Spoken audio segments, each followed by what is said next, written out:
satu dia.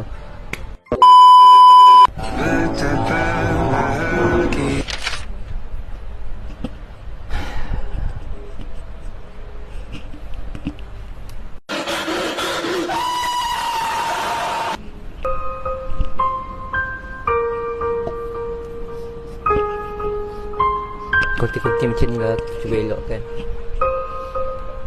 Bukan sebab couple marah tapi